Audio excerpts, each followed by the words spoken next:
Welcome to Young Patriots, the heartbeat of African resistance. While Burkina Faso's Captain Ibrahim Traoré is out here shouting from the rooftops for us to stop begging the West and giving away our minerals, something downright shameful went down in Washington.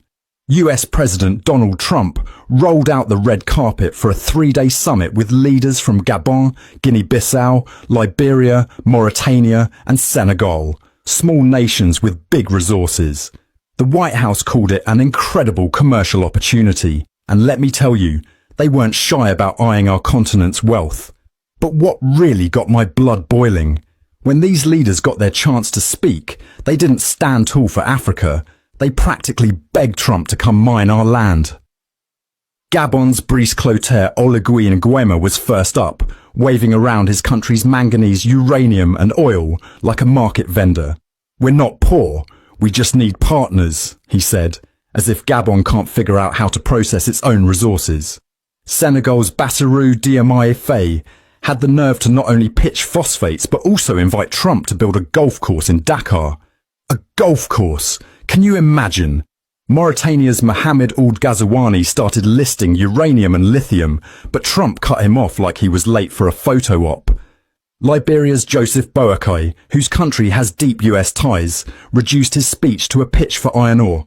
And Guinea-Bissau's Umaro Sissoko Embalo, who was cozying up to China last week, flipped the script and dangled phosphates and bauxite for American investors. This wasn't a summit, it was an auction. These leaders from countries bursting with gold, oil and rare earths acted like they were auditioning for a Western paycheck. Trump's trade, not aid talk is just code for grabbing Africa's resources to one-up China. Meanwhile, Traoré's out here preaching self-reliance, telling us to stop handing over our wealth and start building our own refineries, our own industries, our own future. But instead, these leaders are falling over themselves to invite the same old exploitation. As a Pan-Africanist, I'm furious. We've got everything we need to stand on our own. Minerals, talent, vision. Our leaders need to wake up, unite and put Africa first. Listen to this, African leaders, now. I would like to commend you, Mr. President, for the success you had in reaching a peace agreement between Rwanda and the DRC. Africa is a vast continent that has many problems, and we truly count on you for your assistance in Sudan and in the Sahel, because no investment can be made when there is a war. For investment, you need peace. The other heads of state who are here with me represent countries that are at peace, and that has been the case for some time. When we also have raw materials, minerals, rare earths. We are not poor countries.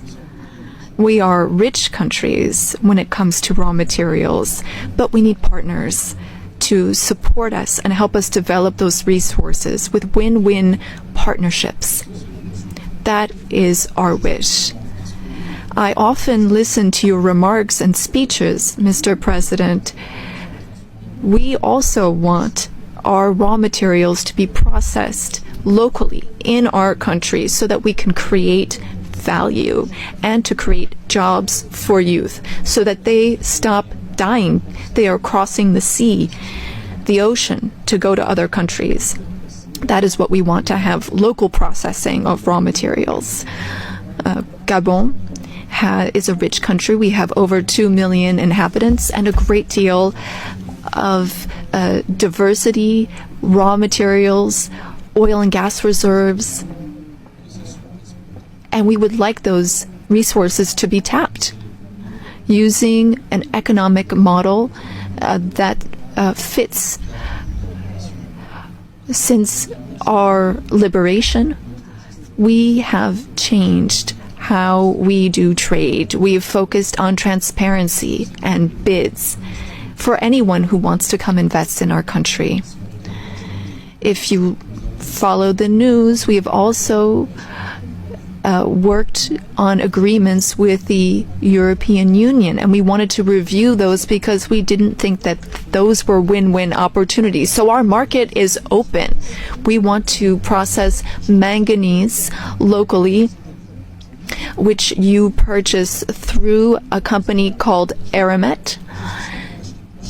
And I'm sure that it's more expensive compared to when you can come and buy it directly from us. In order to do this local processing, we need 8 to 10 gigawatts of electricity. Again, this is an open bid. Any American company that wants to invest in electricity in Gabon is welcome to take advantage of that opportunity. Now, looking at defense. Thank you for standing with us, for standing with the truth, and for standing with President Ibrahim Traoré. In these trying times, your voice is powerful. Don't just watch, be part of the movement. Subscribe to stay updated, share to awaken others, and head to the comment section. Tell us how you feel, what you believe, and what Africa means to you. Together we are louder. Together we are stronger. This is Young Patriots TV, and you are the heartbeat of the mission. Thank you.